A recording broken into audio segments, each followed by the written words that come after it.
Bonjour à tous. Je vais venir aujourd'hui plutôt parler du TOSIT, qui est une association open source de l'homme innocent, où j'en parlerai plus en détail. Mais oui, je suis sinon chez BPCE plutôt sur la partie des stacks data et IA, et les enjeux de souveraineté, bah, là-dessus, ils sont multiples aussi. Et au sein du TOSIT, c'est surtout sur la partie data IA. Pour les gens qui ne connaissent pas le TOSIT, enfin, je crois que tu as Ouais, justement. quelques planches qui sont prévues, mais Alors le TOSIT, je dirais que c'est un collectif. En fait, c'est une loi c'est une association de l'homme innocent, hein, qui a pour but et qui a été créée en 2017 avec un objectif regroupé, et vous pouvez voir les membres fondateurs, qui étaient au début de la manœuvre, qui était de regrouper en fait au sein d'un cadre juridique des organisations, des grands groupes et des administrations publiques pour travailler autour de l'open source. Et quand j'ai travaillé autour de l'open source, c'est construire des solutions ensemble.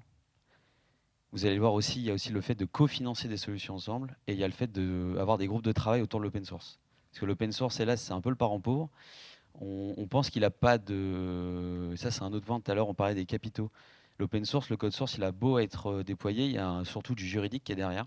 Si vous regardez aujourd'hui, quand on parle des licences, on parle beaucoup de licences qui viennent du côté nord-américain, qui sont influencées par des fondations nord-américaines et qui sont financées par des entreprises nord-américaines.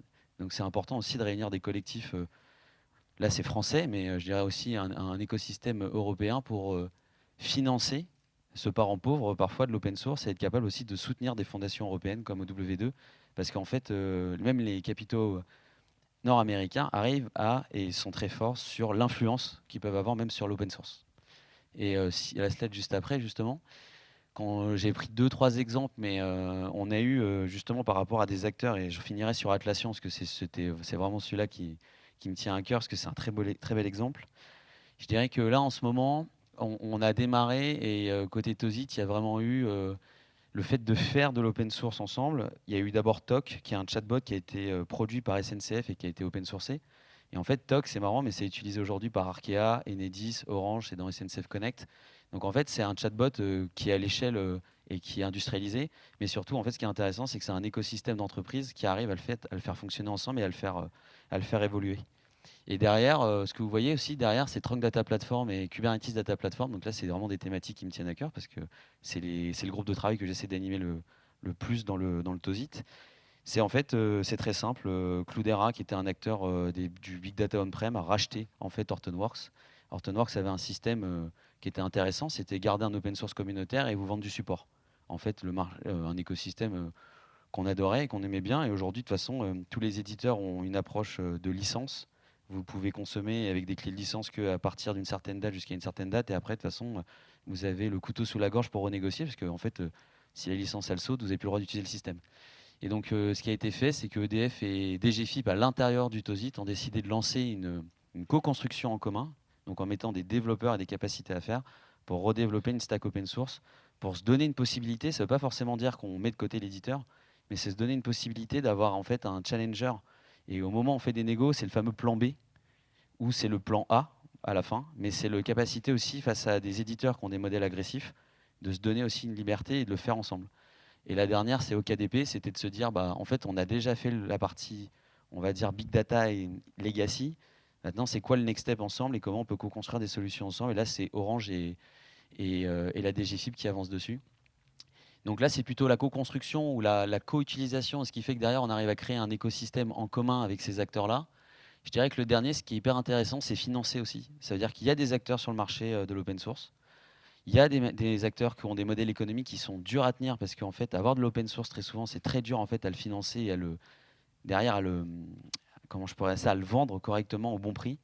Et donc là, il y a l'idée aussi de financer avec des acteurs du TOSIT, des boîtes comme XWiki par exemple, et Open Project, qui est une boîte allemande, avec un objectif de concurrencer en fait Jira et Confluence. Et en fait, quand je dis concurrencer, c'est se donner une alternative open source pour concurrencer le modèle d'Atlassian, qui est un modèle qui nous force à aller vers le SaaS et qui nous force en fait avec des augmentations de prix. quand tu parles de financement, c'est de la précommande, C'est la capacité en fait à avoir fait une étude qui a été financée par Orange, donc une étude chez Orange qui a été portée après au niveau de différents membres, et on a identifié en fait des besoins dans le cahier des charges pour pouvoir concurrencer en fait Jira et Confluence, et vous avez notamment financé ces développements en fait. c'est ça. Et en fait C'est de la commande, donc l'interopérabilité. c'est de la commande.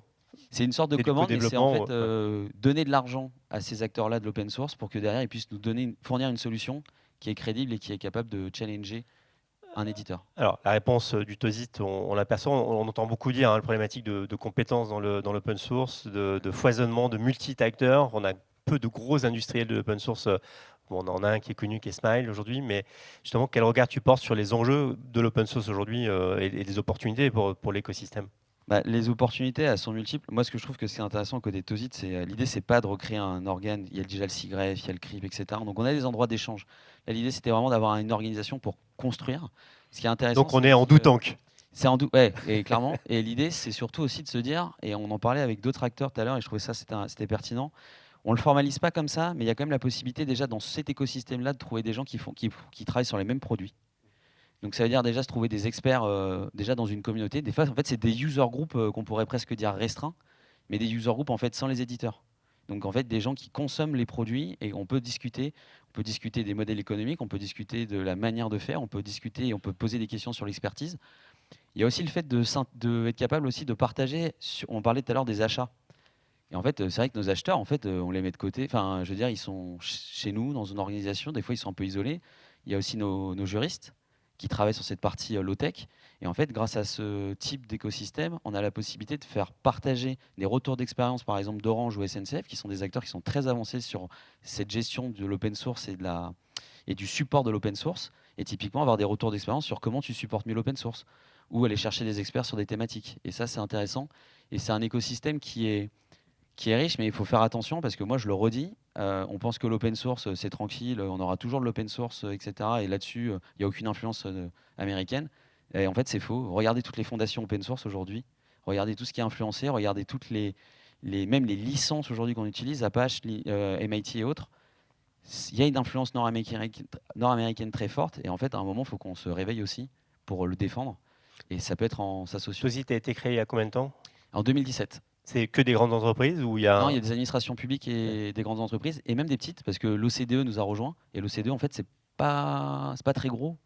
Et donc, on accepte toute organisation française qui veut travailler avec nous. Et le contexte géopolitique redonne une dynamique au TOSIT ou pas plus que ça? Ou ça a toujours été un sujet? Si, alors elle en redonne, mais surtout elle donne envie d'aller plus loin sur ce qu'on faisait déjà sans le formaliser. Et notamment, quelqu'un a parlé d'un quadrant ou d'un. En fait, aujourd'hui, on est 22 organisations dans le TOSIT, parce que la DINUM et Renater nous a rejoints il n'y a pas longtemps, et j'espère d'autres bientôt. Et donc, on va essayer de faire une sorte de catalogue de logiciels open source qu'on utilise, parce qu'en fait, on en utilise tous. Qui l'utilise, qui va être ownership en termes d'entreprise, parce que ça veut dire qu'il y en a forcément qui ont plus d'appétence que d'autres pour le porter, et à quel niveau de maturité on l'utilise. Et l'idée, c'est de se faire une sorte de cadran un peu de où on en est, sur quel logiciel, est-ce qu'on est tout seul dessus, est-ce qu'on est nombreux, est-ce qu'on est en train de le tester, qui va avancer dessus. Donc, il y a des choses qui a qui vont vocation à être mis à la disposition de la communauté pour le coup. en libre. L'objectif, c'est d'avoir des choses libres, et il y a d'autres choses qu'on va essayer de publier aussi, de plus en plus de libre, pour que ça puisse être exploité par des collectifs comme Alliancy et autres. Merci Florian, on peut dire.